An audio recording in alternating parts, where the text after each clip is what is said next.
Hello guys, welcome back to Data Forge by Piyush. In our last videos, we have learned about creating the data frame, reading the data frame from a CSV file, and merging the data frames. Two or more than two data frames also we can merge using different methods based on our requirement. And we have displayed them to see the results as well. But all of those displaying the data frame, if you have remembered and noticed, that was a full display. Full display means whatever the data frame we were reading or generating, there we had no kind of filter. That means whatever the result set of that merging the data frame, it was displaying all the rows and columns there. I can just show you the result data set. So this is the result data set of the cross join. You can see all of the columns from the employee and this 4 columns from the employee and this 3 columns from this department table, and all the 24 rows were getting displayed. But in real time the data frame is not this much small. That is really too big. Size of the data frame and number of rows are very high, and in real time this is not possible to display every row and to analyze every row at the same time. So there is a limitation of display command as well. When you go with the display, it displays all the result data set. It does not filter based on any condition, or it does not limit actually the number of rows and columns. And then it becomes very difficult for the analysis, that where your analysis is going and how this is preciseful. For that, I am just going to present some filter conditions today. We will learn it and do some hands-on on that. And we will learn based on our requirement, we can filter the data set and get some limited number of rows and columns, which actually can help you to precisely analyze the data set. So let's go ahead. So you can see I already have created one data frame df now using some of the previous files or previous data sets. So this is the df now data frame which I am going to use to perform some filter condition. So you can see there are 7 number of rows and number of columns are 6. So there are basically 6 columns, 7 rows in this data frame.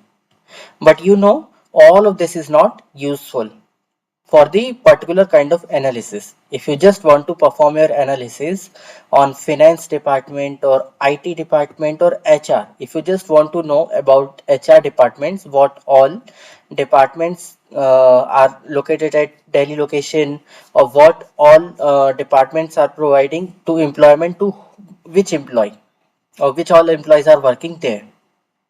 For that, I just need to filter this data based on certain criteria. But before that, we will learn how to select some selected columns. So there is one command, select command, which you can use in PySpark to select only limited number of columns. You can see here we have department ID, employee name, salary, department name, location.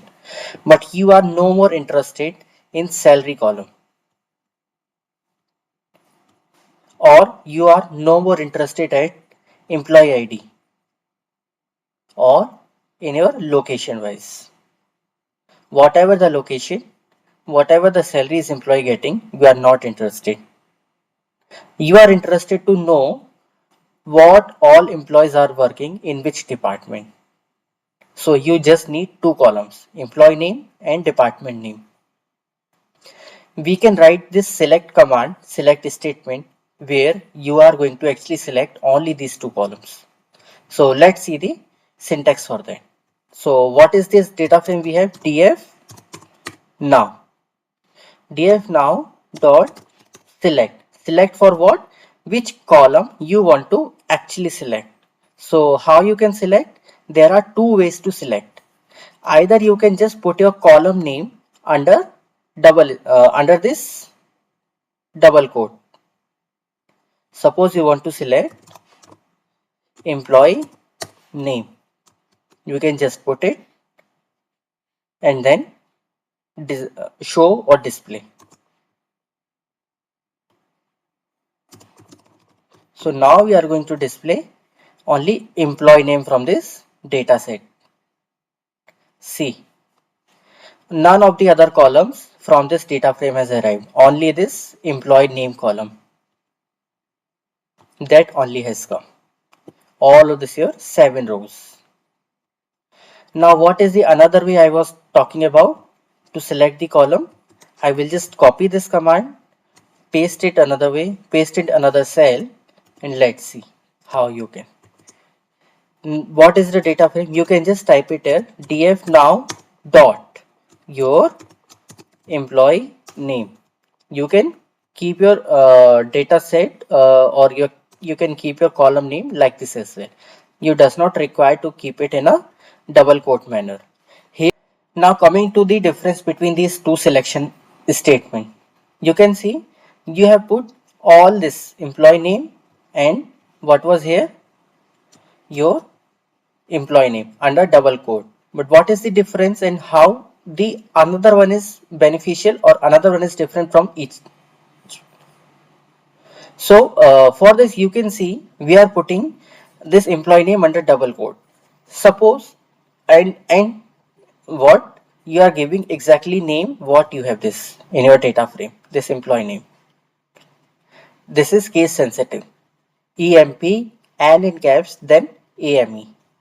But if you are not aware of this case sensitive and all, suppose there are 100 of columns in your data frame and you get confused between them, but you know the column name only, then also it is fine for you.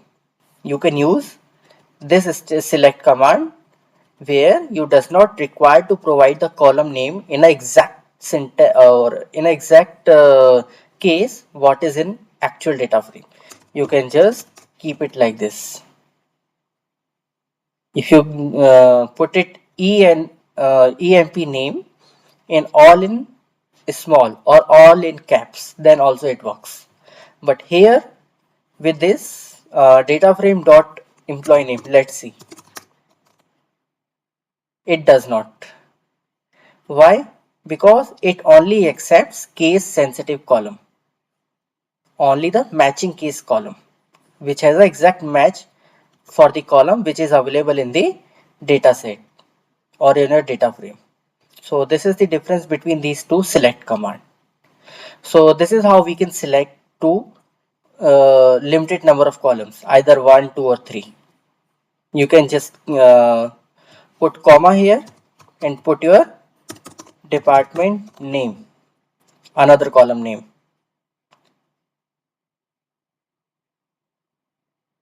Okay, that is department name, DEPT, right? So see, now we have received two columns. So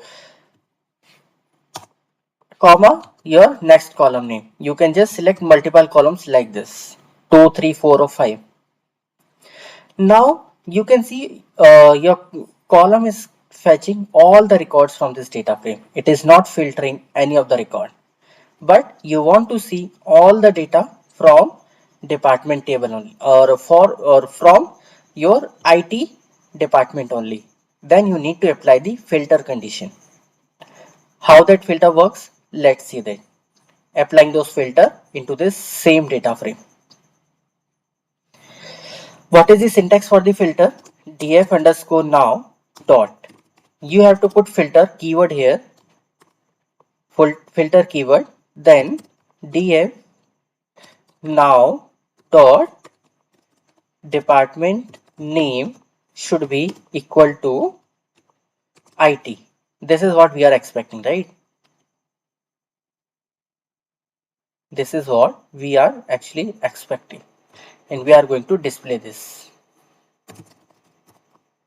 See, you want all the result data set which have a department name as a IT. You can see you have received only 2 rows which have department name IT. So there how many people are working or how many employees? Neha and Ravi. So you have received only these 2 rows who are working into IT department. Now let's see some other filter conditions which also you can apply. Suppose you want to emit this IT department. So what you can do, not equal to. You don't want data from data frame which has IT department. This is opposite to your previous one. You can see all the departments which have HR, finance and sales, they have come other than your IT. So this is two kind of filter we have learned. One, when it is equal to your IT, and another was when it was not equal to your IT. So this is the not equal to sign. Now we will learn. See, so at this stage, you were confident enough that you need only IT department. But sometimes this is not mandatory that all the department associated with IT has a exact IT name. Some can be IT, IT underscore SMN, IT underscore DOM. There can be different kind of IT department, but you want all the data from the IT. Then you need to apply some like filter. Like filter means you want data which is not equal to IT, but that department name contains the IT keyword. So let's see how that works. But as of now, in our data set, we does not have any such kind of example.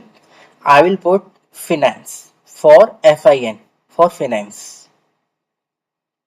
So instead of IT, now we will work for the finance. I want to see the data which has this FIN keyword. Let's use that command and let's write that syntax. Let's write that command. This is not ID, this is finance. Department name dot. See, now like is a word, that is not a symbols or anything, right? Then every keyword you need to start with dot. Either it's a filter dot department name dot like, and when this is like, then it will go again. When you are writing any keyword, then it will go under some brackets and percent for whatever is there after finance, it should fetch. See, it has fetch for you finance department. So all the records associated with the finance department has been arrived or it has shown. Now we will see. Now we can see that we were receiving all the data when it was some certain department names. But in our actual data set, we have somewhere null as well, and it is not actually giving that record. So we will fetch. Now we will try to fetch where department name is null. So what is the command for that? Let's write it. It's like very easy. Dot. Again, is null is a keyword and it needs to be start with the dot. So is and null and again bracket. It does not require any argument because it is automatically going to fetch the record which has a null department name. See, you can see all the records which have null department name has been arrived. Same way you can write it is not null. It will give you the records which does not contain null as a department name. See, you have received this record. So these are few different kind of filters which can be used while you are working with the data frame. So you only will retrieve some selected amount of records instead of whole data frame. You can use these filters where data set is or where any of the column is null, is not null, contains any specific keyword, either it's a finance, IT, or if this is exactly match of your IT or exactly not match of your IT. So these are some kind of filters you can use which can reduce the number of rows. You can see when you are selecting for IT, you received only, okay, I think this is, so you received only 2 rows. When you are selecting not equal to IT, you are receiving 3 rows, while the original data frame has 7 rows. It has exponentially reduced number of rows and your memory size and your analysis vision as well. Visuals as well, you can see now analyzing your data frame, extracting some outputs, some meaningful output from this data frame is now easy for you. That there is one IT department and 2 employees are working. And there are 3 other departments where 2 other employees are working. How many departments are null or how many employees we have when there is no, let me execute this. So how many departments are there when which are null but employees are actually working, like this Rohit and Ankit, they does not have a department assigned to them. So you can actually work for these peoples which are ideal for you. So using these filters only you will got to know. By this entire data frame, this becomes really difficult for you. That which all employees should be in your focus, which all employees you want actually the department to be assigned. So this is the role of the filter conditions in data frame. When you are working with the PySpark, Databricks data frames, you get the meaningful insights from your data set, or this is your full data set. To get a meaningful insights from this, you need these kind of filter conditions. So what all filter conditions? We will just go through it one by one for few seconds. So this is equal to your keyword IT. This is not equal to IT. This is your like keyword.